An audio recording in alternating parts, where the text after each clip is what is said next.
Hey, well, I'm going to try and upload this as a bit of a test, so we'll see how this goes. Got new internet yesterday. Well, I was looking at some of the past questions that I had, and sorry, that's a cat. That's the problem with the cats. Anyway, and one was, what do I think about before and after photos? And generally, I don't think they're particularly helpful. I feel that they feel helpful to the person who's posting them, most of all, because for the person who's posting them, it's almost like you're saying, look, I've gained weight, I know I've gained weight, and I'm okay with it. Not only am I okay with it, I'm celebrating it. So that's always a good thing. And I do genuinely think that the intention behind somebody wanting to post those is always a good thing, because that's kind of what you're doing when you post them. But of course, it's other people we have to worry about. And so a lot of the time, other people will see the before photos. And I mean, a lot of people sort of use that sort of thing for inspiration. If somebody's going to go out and looking for that, then they're going to find that on other sites anyway. So it's less that I think is problematic. More what I think happens is somebody else who's in recovery and they're trying their best and they see a before and after picture and they look at the before picture and they think, that person is skinnier than I was, or ever, at my lowest or whatever. And then they think, you know how eating disorders are so messed up. So then they think, well, I'm not that skinny, so therefore I'm not as sick as this person is, so therefore I shouldn't be thinking that I have an eating disorder and I'm not sick enough to want to be in recovery yet. That's kind of where I think a lot of people who are vulnerable in recovery, that's where their heads go.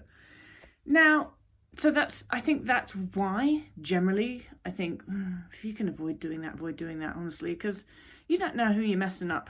That said, it is my personal view that if somebody is in recovery, then we can't, we live in a very triggering, I hate that word, but I use it anyway because everyone knows what it means. We live in a very triggering environment, in a very triggering culture, and you can't shield yourself from that. Somewhere in your social media feed at some point, there's going to be a picture of a skinny person. And so, yes, for sustainable full recovery, you have to make yourself trigger proof. You have to get yourself mentally into a state where you can see that and you can not allow it to affect you. That takes time though. It takes a lot of effort. Luckily in this culture, we have a lot of practice. But that making yourself trigger proof to that extent is not something that a lot of people can just do right away in recovery. For some people, it takes a long, long time and they get to a certain point in recovery. And recovery is always a journey, isn't it? And it's full of all these stages. So we can't expect everybody immediately to get themselves trigger proof. It's a work in process and it's something that takes a long time. I always like to put it out there as the goal though, so that people understand that is the goal. It's not the goal to wrap yourself in cotton wool and lock yourself in a room without the internet and hope that you never see a skinny person, because that's just unrealistic. So I think that the more that we can not post pictures of skinny people on the internet, just the more we're helping the world. Ultimately though, each individual person's recovery is their responsibility. And so if somebody sees a picture of a before and after picture and that pushes them into relapse, well, maybe they were going to relapse anyway. I don't think we can take the weight of the world on our shoulders. So I'm not saying that I'm blaming anybody that's ever posted before and after pictures at all. I'm just saying, if you ask my opinion, if somebody's sitting there going like, I don't know whether I should post a before and after picture or not, my answer would be like, you know what? You save that for yourself and you can look at that and you can feel proud. But maybe just not shove stuff on the internet because you never know who is looking. So I actually don't think there's a cut and dry right or wrong answer to that at all.